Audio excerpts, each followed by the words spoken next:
pelikula ay sulit na panoorin. Ito ay hindi kapani-paniwala, nagbibigay inspirasyon at nakakagalak na nagbibigay din sa mga pagkakaiban sa paggitin ng pagsasaulo na aktwal na pag-aaral na nagpapakita ng sagisag kung saan ang isang guro ay dapat lumapit sa kanyang gawin tulad ng ipinakita ni Teacher Ann at Mr. Song. Ang dalawang pangunahing tauhan, binigyan sila ng gawain na turuan ang 5 estudyante madaling maapektuhan ng kailangan sumakay sa bangka. Kailangan din nilang magtrabaho ng isang maliit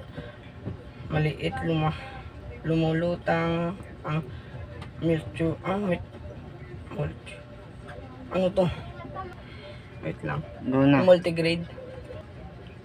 multigrade na paaralan na sa dagat na walang kuryente, signal o malinis na tubig.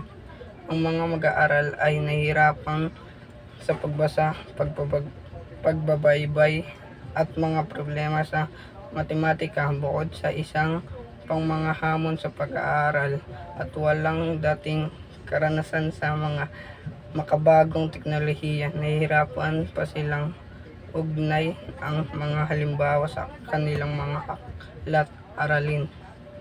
Higit pa rito, hindi naiintindihan ng kanilang mga magulang ang halaga ng edukasyon bilang estudyante.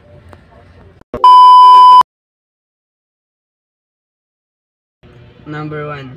A teacher arrives at a rural school and falls in love with his predecessor by reading her diary.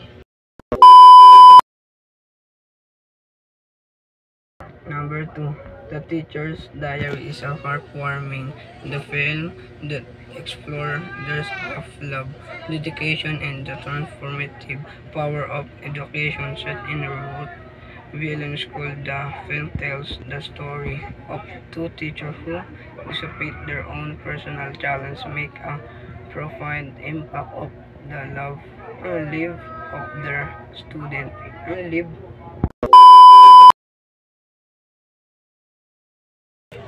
3. It is possible to love someone you will never meet before. The teacher's diary is inspired by true stories who how 2 total strangers overcome the most impossible of odds and find love within the page of a lost diary. Number 4.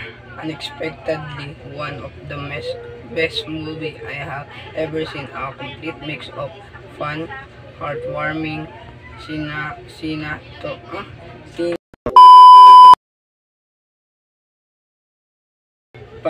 A teacher diary is a diary where a teacher records what happens in their class and their thoughts about in teacher diaries are used as development tools